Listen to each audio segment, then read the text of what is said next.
আজকে তারেক রহমান সাহেব যে কাজগুলা প্রথম দিন থেকে করা শুরু করেছেন, তার মধ্যে ফ্যামিলি কার্ড একটা, কৃষি কার্ড একটা, খাল খনন কর্মসূচি আরেকটা, যেটা প্রেসিডেন্ট জিয়ার আমল থেকে শুরু হয়েছে। দেশনেত্রী বেগম খালেদা জিয়া তার জীবদ্দশায় অনেক কাজ করতে পারেন নাই, কারণ তিনি বারবার নির্যাতিত হয়েছেন, মিথ্যা মামলা গ্রেপ্তার হয়েছেন, অত্যাচারিত হয়েছেন, নির্যাতিত হয়েছেন।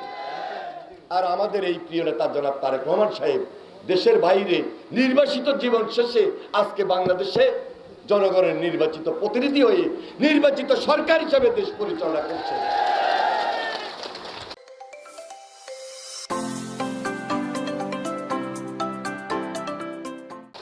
বিএনপির রাজনীতি খুব সাধারণ, গ্রামের রাজনীতি, স্বাভাবিক রাজনীতি, সাধারণ মানুষের রাজনীতি।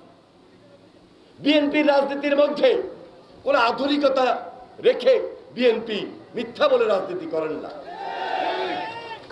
যা বলেন তাই করেন, যা প্রতিশ্রুতি দিয়েছেন তাই করবেন এবং করেন। নির্বাচনের আগে বলেছেন ফ্যামিলি কার্ড দিবেন।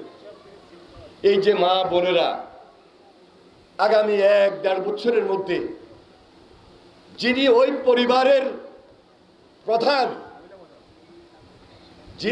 পরিবারের প্রধান, তার কাছে ফ্যামিলি কার্ড পৌঁছে যাবে। যারা এই যে কৃষক, আপনাদের প্রত্যেকটা পরিবারের কাছে, কৃষক পরিবারের কাছে কৃষি কার্ড পৌঁছে যাবে। আপনাদের ছেলে মেয়েরা পড়ালেখা করে না, একদম ক্লাস 1, 2, 3, 4, 5 পর্যন্ত, এবং তারেক রহমান প্রতিশ্রুতি দিয়েছেন ডিগ্রি পর্যন্ত সবার পড়ালেখা ফ্রি করে দিবেন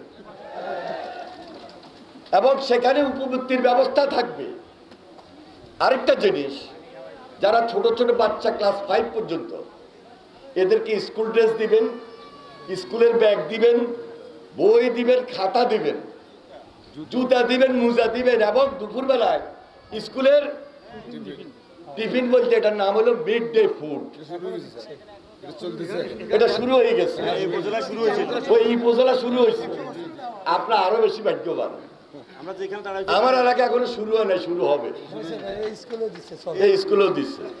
তার মানে কি, এই আগে 2-1টা বিস্কিট টিস্কিট কেউ দিলে দিত, এখন এটা না, এখন দুধ দিচ্ছে, কলা দিচ্ছে, পাউরুটি দিচ্ছে, ডিম দিচ্ছে। ওই বাংলাদেশে তো অনেক সরকার আইসে গেছে, 17 বছর এমন একটা সরকার ছিল নদীর ভাঙন রোধ করবে, এটা অনেক দূরের কথা, এটা সে তো দুঃস্বপ্ন আপনাদের জন্য। হ্যাঁ, করা তো উচিত ছিল, করা কি উচিত ছিল না? 17 বছরে শুধু লুটপাটেই করছে। আপনি নদী ভাঙন কিভাবে প্রতিরোধ করবে? যারা এমপি ছিল, যারা মন্ত্রী ছিল, তাদের তো নিজেদের হয় নাই। তো এখন আমরা এই সরকার মাত্র 3টা মাস অতিক্রান্ত করেছি। ঢাকা শহরে আপনারা তো সোশ্যাল মিডিয়াতে দেখেন, ফেসবুকে দেখেন না, অনেক পরিবর্তন। যে একটা গাড়ি কিভাবে চলবে, গাড়ির সিগন্যালে কখন থামবে, কিভাবে থামবে, স্বয়ং প্রধানমন্ত্রী নিজেই সিগন্যালের মধ্যে দাঁড়ায় থাকেন। আইন সবার জন্য সমান, এটাকে উনিও সম্মান দিতেছেন। সকাল 9টায় সচিবালয়ে অফিসে হাজির, তাহলে অন্য কর্মকর্তারা, মন্ত্রীরা এরপরে যাওয়ার সুযোগ আছে, তার আগে তো যাইতে হয়। এর কারণে আমার আপনার স্বাভাবিক যে জীবনের মধ্যে, জীবিকার মধ্যে একটা পরিবর্তন আসছে।